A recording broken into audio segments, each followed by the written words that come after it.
ځینې انسانان بیا په دې فکر دي چې پیسې وګټاو ګټیم لګیا دي ښې ډېرې ګټي او خپلوي هم پرېږداو د خدای عبادت هم پرېږداو د انسانانو خدمت هم پرېږداو د خاورې مینه هم پرېږداو د خاورې خدمت هم پرېږده هله هله هله چې په همدې کې ورته مرګ راشي چې دا لار سمه نه ده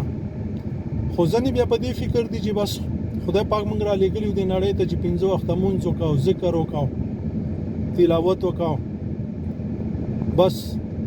نه د خپلوۍ په فکر کې دي او نه د دنیا د ژوند په فکر کې دي او نه ژوند نه پیژني چې ژوند څه شته خدای را کړی دی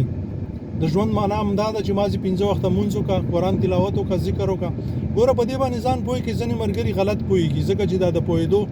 دا ځای چې دی سم کار نه کوي زما د خبرې مطلب دا نه دی چې سړی باید 5 وخته مونځ پرېږدي قرآن تلاوت دا به هم کوي دا چې پرېږدي بیا هم ناکام دی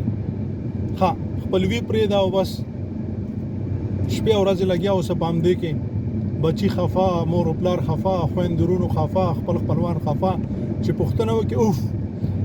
او ځینې بیا په دې کې دي چې درمیانه حال کې دي چې دا پوښتنه ورنه وکړي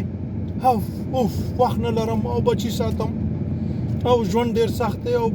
بچي دي او شپه ورځ موږ خپلوۍ ته نه اوزګار او موږ د چا پوښتنې ته نه اوزګار او موږ شرمګو او موږ داسې کږو او موږ که دا ونه کړو شپه ورځ یې ونه کړو دا هم په غلطه دي عزیزانو خدای پاک موږ او تاسې نړۍ ته را لېږلي یو دلته به د خدای عبادت هم کوو 5 وخته مونځ روژه زکات حج دا داسې فرض دی چې ته ژوندی چې د دې نه بغیر نه کېږي په هر حالت کې به یې کوې ذکرونه تلاوتونه به هم کوې د دې سره به ژوند هم کوې مال به هم ګټې مال به هم خرچ کوې دا نه چې ګټې او وروره څه د بالښت لاندې منډې او څه د کټ لاندې په یو ځای کې ایښي او څه په بل ځای کې ایښي او خوراک یې هم هغسې او اغوستل یې هم هغسې او وروره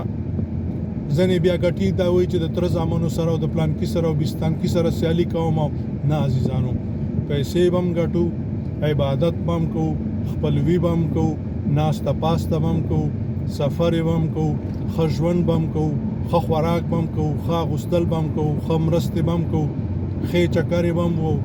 ښه په خندا باندې ښه په مینه باندې به د خلکو سره د خپلو خپلوانو سره د کورنۍ سره د ګاونډیانو سره